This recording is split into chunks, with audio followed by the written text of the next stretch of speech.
Billionaire mocked Waitress's daughter in German, froze when she answered back, fluently, and exposed him. More stories like this. Subscribe Story, tier. Inside a grand 5-star restaurant where chandeliers sparkled above the polished tables, a hard-working waitress named Elena moved swiftly from guest to guest. She carried trays with grace, hiding the exhaustion of long double shifts. In the corner sat her 12-year-old daughter, Sophia, a quiet girl with curious eyes who scribbled away at her homework while waiting for her mother. Elena had no choice but to bring her along sometimes, and Sophia never complained, knowing every sacrifice her mother made was for her. That evening, the restaurant grew tense when Mr. Kruger, one of the city's wealthiest billionaires, arrived with his entourage. He was a man whose fortune had made him arrogant, the kind who expected the world to bow before him. From the moment he sat down, his sharp tone echoed through the room as he demanded the best service, treating Elena like she was invisible, snapping at her over the smallest details. She bore it silently, her hands steady even as her heart pounded. But the true insult came later. As Elena leaned over the table to serve their meals, Mr. Kruger's gaze shifted towards Sophia, who sat quietly with her books. He smirked and leaned closer to his partners, speaking in German, certain no one else in the room could understand him. With a cruel laugh, he mocked the little girl, calling her the daughter of a servant, someone destined to live in shadows. No matter how hard she studied, his words were dripping with disdain, and his companions chuckled along, enjoying the cruelty of a man too powerful to be questioned. Sophia froze, her pencil stilling on the page. Her hands trembled slightly as she lowered her eyes, but not from ignorance. Every single word had pierced her heart. For what Mr. Kruger did not know was that Sophia had spent years teaching herself languages from borrowed books and late-night recordings. German, in fact, was one of her strongest. She sat silently, torn between fear and courage while the sound of their laughter echoed in her ears. Her mother's back was turned, too busy to notice the humiliation being poured onto her daughter. In that moment, Sophia's chest rose and fell with determination. She would not let his words define her. She would not let arrogance crush dignity. And with that quiet decision, the evening that had begun like any other was about to take a turn. No one in that glittering restaurant would ever forget. The laughter from the billionaire's table echoed through the dining hall, but it was cut short when Sophia pushed back her chair. The faint scrape of wood against marble silenced the nearest guests, and when the little girl stood, every eye turned toward her. She closed her notebook carefully, her fingers steady now, and walked with measured steps toward the grand table where Mr. Kruger and his companions sat. The clinking of cutlery stopped, conversations died, and even the music from the piano in the corner seemed to fade away. When she finally reached the edge of the table, she lifted her chin and locked her gaze onto the billionaire. In flawless German, her young but confident voice repeated his mocking words exactly as he had said them, the cruel insults that had been aimed at her. For a moment, the room held its breath. Mr. Kruger's smirk froze on his face, then fell away as the realization struck him like a thunderbolt. The color drained from his cheeks. His business partners glanced at each other in disbelief, and the guests nearby gasped, unable to hide their shock. A waitress's daughter, no more than 12 years old, had just spoken back in the language he thought was his secret weapon. But Sophia didn't stop. Her eyes remained fixed on him as she switched seamlessly between German and English, her voice steady and sharp. She told him that true greatness is never measured by the weight of a wallet, but by the weight of one's respect for others. She declared that mocking hard-working people does not make a man powerful. It makes him small. The words were not shouted, yet they carried across the room with the authority of someone far older than her years.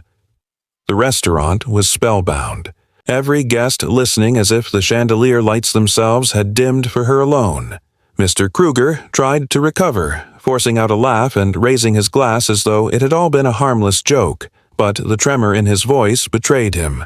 Sophia leaned closer, her tone calm but unyielding, and quoted a German proverb that sliced through his defense.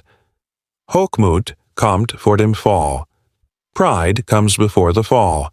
The weight of those words hung heavy in the air. His business partners shifted uncomfortably in their seats, clearly impressed by her eloquence but embarrassed by the man they were sitting with. Some even nodded slightly, acknowledging the truth in what the girl had just spoken. For the first time that evening, Mr. Kruger was speechless. The arrogance that had carried him through countless boardrooms and banquets failed him in the face of a child's courage. Around the room, whispers rose into a quiet wave of admiration. Guests leaned toward one another, recounting what had just happened as if they had witnessed history. Elena, frozen near the serving counter, could hardly believe her daughter's strength, her eyes glistening with tears she dared not wipe away. Sophia, however, stood calm and unwavering, her small figure towering in dignity over the billionaire, who moments ago believed himself untouchable. And in that silence, it became clear to everyone watching, the balance of power in the room had shifted forever. By now the restaurant was buzzing with a strange energy. Forks hung mid-air, and waiters stood frozen with trays balanced on their palms, afraid to move and break the spell of the moment. The quiet strength of a 12-year-old girl had turned the grandest hall in the city into a stage where a billionaire sat powerless. Mr. Kruger opened his mouth once, then twice, but no words came out. His jaw tightened, and a faint bead of sweat glistened at his temple. For the first time in years, the man who controlled boardrooms and silenced rivals with a glance found himself cornered by a child with nothing but knowledge and courage. His business partners shifted in their seats, the smug smiles they had worn minutes earlier vanishing into awkward silence.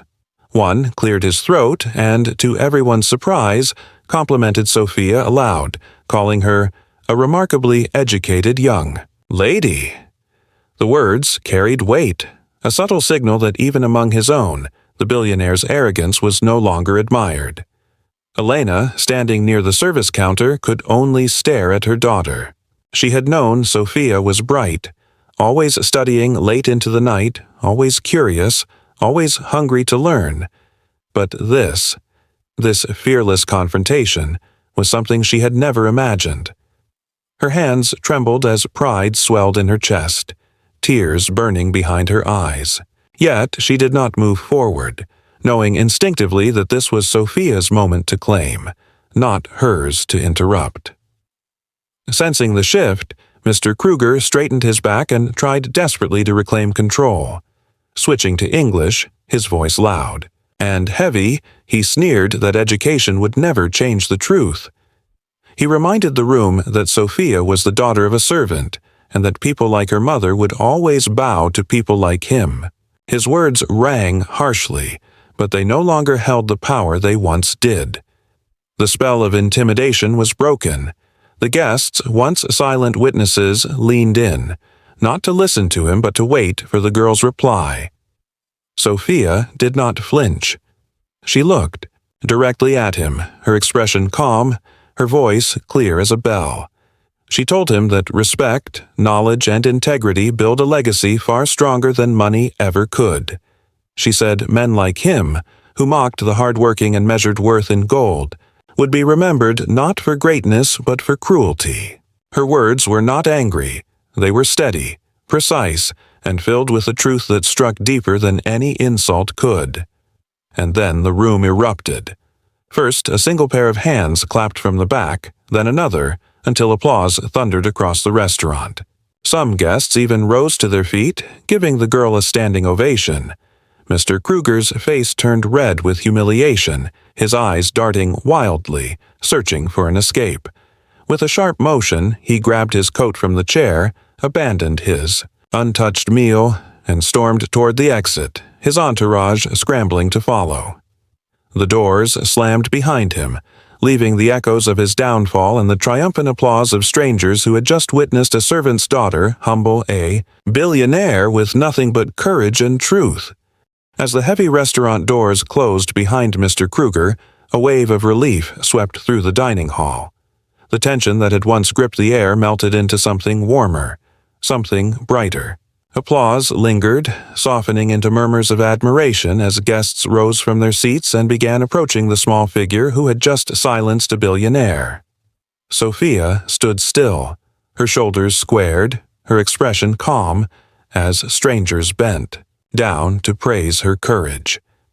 Some placed gentle hands on her shoulder, telling her how remarkable she was. A few well-dressed men and women even slipped business cards into Elena's hands, promising to help support the girl's education, offering scholarships, mentorship, and opportunities. Elena could hardly speak, her throat tight with pride and disbelief. For years, she had been invisible in that restaurant, another worker in a crisp apron. But now every gaze carried respect. Respect earned not by wealth, but by the brilliance of her daughter. The restaurant manager, usually a stern man who rarely noticed anything beyond customer complaints, approached hesitantly. His voice was softer than anyone had ever heard it as he apologized to Elena. He admitted he had underestimated her, admitted he should have defended her and Sophia when the billionaire's mockery had filled the air. That night marked a change. From then on, Elena would no longer be treated as just a nameless waitress. Her quiet dignity and her daughter's boldness had made people see her in a new light. And yet, while the guests continued to marvel, while Elena wiped tears from her cheeks and clutched the business cards in her trembling hands, Sophia quietly stepped back. She did not revel in the attention, nor soak in the admiration. Instead, she returned to her corner table, picked up her notebook, and resumed her studies as if nothing extraordinary had happened. That simple act, that quiet humility, touched people even more than her fearless speech had. For it showed that her courage had not been a performance but a reflection of her true character. Word of the incident spread quickly beyond the glittering walls of the restaurant. Within days, it became a story whispered across the city. The tale of a waitress's daughter who had spoken flawless German, who had silenced arrogance with wisdom. The once untouchable billionaire who had mocked others so freely was now remembered differently, not as a man of power, but as the man humiliated by a child who exposed his cruelty. The irony was sharp, and it clung to his name like a shadow. He could not escape. Elena continued her work, her days still long and her hands still tired, but there was a new pride in her steps. She knew now, without doubt, that her daughter's path would lead far beyond the walls of that restaurant. Sophia had not only revealed her brilliance, but her strength of spirit, a strength that no amount of money could buy or crush. And as Sophia bent over her books that night, her pencil moving steadily once more, the lesson was clear to all who had witnessed it. Money may buy influence, but wisdom and courage command the kind of respect that lasts forever.